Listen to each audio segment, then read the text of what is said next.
Una mirada desde la innovación y tecnología sobre minería, hidrógeno verde, energías renovables y más. Recursos con perspectiva. Cada martes y viernes a las 15 horas con Nancy Pérez y Pamela Chávez. Divoxradio.com. Seguimos en terremotos, volcanes y otros monstruos. Hoy día quizás ya no hablando tanto de los monstruos, pero sí hablando acerca de qué hacemos nosotros frente a ellos.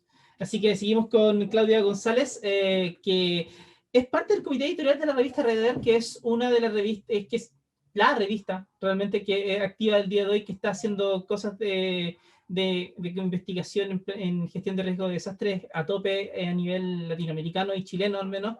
Eh, Son bastante activos, la verdad, y tienen gente de muchos lados muy buena en el comité editorial. Así que si algún momento pueden chequearlo también, les pido que le revisen. Hay artículos muy buenos escritos por gente muy experta en este tema. Claudia, hay un tema que para mí es súper importante. Porque cuando hablamos de vulnerabilidad, por ejemplo, ya, pensemos, viene un terremoto o viene una erupción, pero ¿qué es un terremoto? Viene el terremoto, pasó el tsunami, reconstruimos en un lugar. Por último, reconstruimos en el mismo lugar, ya, porque hay distintos motivos por los cuales hacerlo. Ya los conversamos un poco. Pero ¿cómo reconstruimos en ese mismo lugar? Ha habido harta conversación estos últimos años acerca de construir de manera tsunami resiliente, que son como estos pseudo palafitos que la gente está como construyendo de alguna forma. Eh, pero que también han generado cierta controversia. Entonces me gustaría preguntarte a ti un poco qué sientes al respecto de eso. O sea, ¿son realmente tan tsunami resilientes o le estamos dando una falsa sensación de seguridad a las personas? Ya, mira, tiene un poco que ver con lo que hablábamos al principio de este concepto de la resiliencia tan discutido, ¿ya? Primero porque se discutió qué es lo que podía ser resiliente y qué no, ¿ya? O sea, una casa difícilmente va a ser tsunami resiliente, podría resistir en algo los embates de las olas, ¿cierto?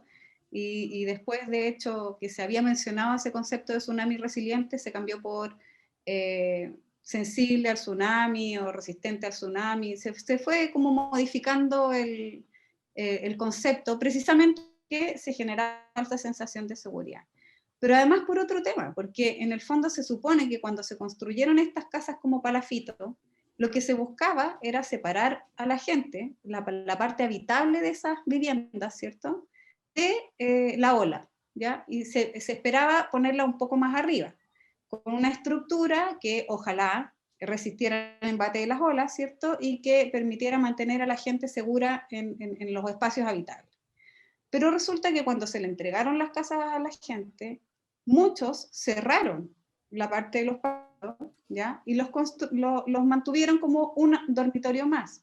Es más, pasó incluso que para evitar subir escalera, los adultos mayores se quedaron en este primer piso que se supone que no era habitable. O gente con movilidad reducida, y al final es gente que es más vulnerable. Por lo tanto, no solamente se genera una falsa sensación de seguridad, sino que se aumenta en algunos casos la vulnerabilidad de esa población porque están ubicados o quedaron habitando, digamos, un espacio que no estaba adecuado para eso.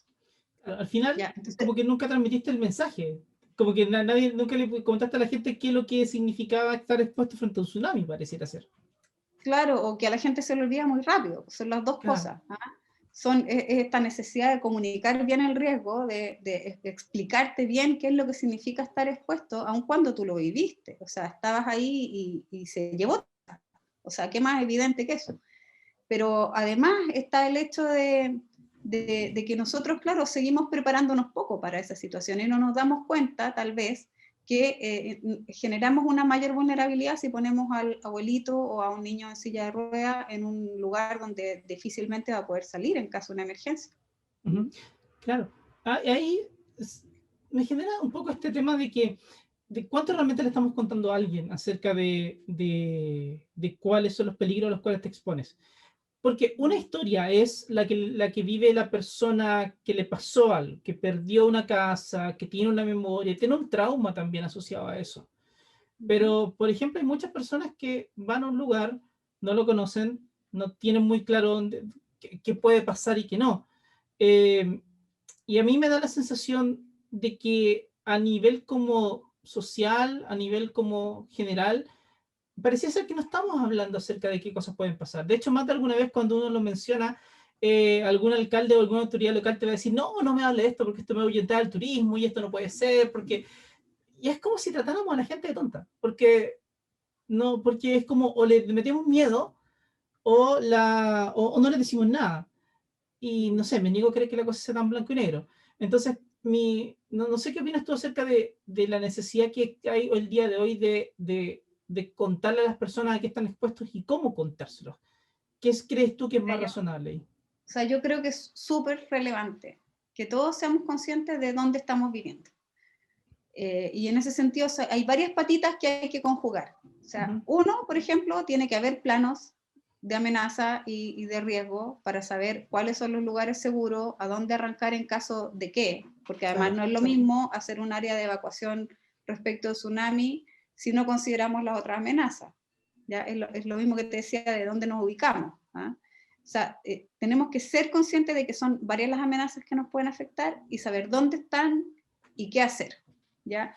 Y desde esa perspectiva, claro, los riesgos son como poco sexys para los municipios o para algunas autoridades municipales porque pueden, como dices tú, ahuyentar ciertas actividades económicas, pueden causar algún tipo de falsa alarma o alertar a la claro. población, pero desde esa perspectiva, qué mejor que estar conscientes de dónde estamos, ¿ah? Y que exista la información adecuada, no solamente, como dices tú, para los habitantes, sino también para los visitantes, porque sabemos que durante el terremoto del 2010 y ocurre en distintos tipos de amenazas, son los que menos saben los que se ven más afectados, Claro. porque no saben cómo actuar. O sea, una persona que no sabe, no ha estado nunca en un terremoto, no va a saber qué es lo que tiene que hacer. ¿Ya? Y tiene que haber gente, o sea, lugares o gente que sea capaz de explicarte, en caso de un terremoto haz esto, en caso de un tsunami arranca para acá, tienes que llevar, o sea, y el mismo tema, por ejemplo, de contar con una mochila de emergencia. ¿Cuántos de nosotros tenemos una mochila de emergencia en la casa? ¿Será el 1%? Si No, es que. menos. Entonces, o sea, tenemos que estar súper conscientes y para eso hay que estar informando permanentemente. Tiene que existir quien haga mapas de riesgo, ¿cierto? Quien analice las amenazas. Tiene que existir quien comunique adecuadamente esas amenazas.